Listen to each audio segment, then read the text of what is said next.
ڕۆ 11 ساڵ تێپەڕ دەبێت بەسەر کۆچی دوایی ژنە شۆڕژگەڕ و هونەرمەندی کورد مەرزیەی فەرقیدا.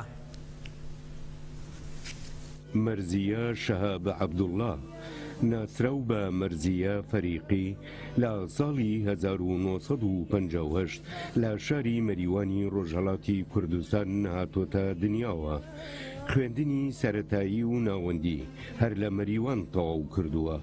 مەرزیە لە ساڵی 1970دا لە قۆناغەکانی وانەوتنەوەدا لەگەڵ کۆڕی موزیکی ڕادیۆی سنەدا چەندین جار لەسەر تەختی شانۆ گۆرانی چڕیوە و لە ساڵی 1970 لەگەڵ هونەرمەند ناسری ڕەزازی ژیانی هاوسەری پێکدەهێنێ.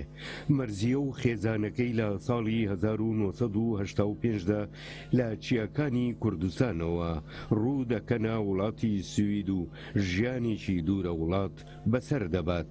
دواتر مەرزیە لە ساڵی 1994دا بە گۆرانیوتن لەگەڵ ڕەزازی هاوسەریدا بە تۆمارکردنی چەند بەرهەمێک دەبێتە سمبوڵی ژنە کوردێکی هونەرمەند و لە پاڵاوەشدا دەبێتە نمونەی شۆڕژگەڕێکی نەتەوەیی و داکۆچی کارێکی سەرسەختی سربەخۆ و دوور لە حیزبایەتی بۆ داکۆچیکردن لە مافی ژیان و منداڵان و چالاکانە لە چەند چالاکی جۆرا و جۆری ئەم بوارانەدا بەشدار دەبێ.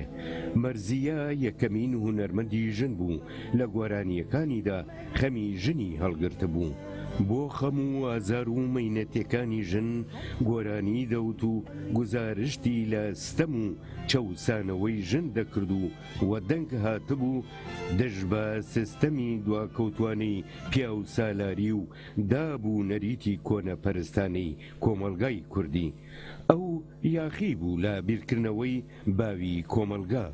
مەرزیە فەریقی لە 18 نۆی 2005دا لە نەخۆشخانەی کارۆلینسکای ستۆکۆڵمی پایتەختی وڵاتی سوید گیانی لەدەستدا و پاش گەڕانەوەی تەرمەکەی بۆ باشووری کوردستان لە گۆڕستانی گردی سەیوانی شاری سلێمانی بە خاک سپێردرا.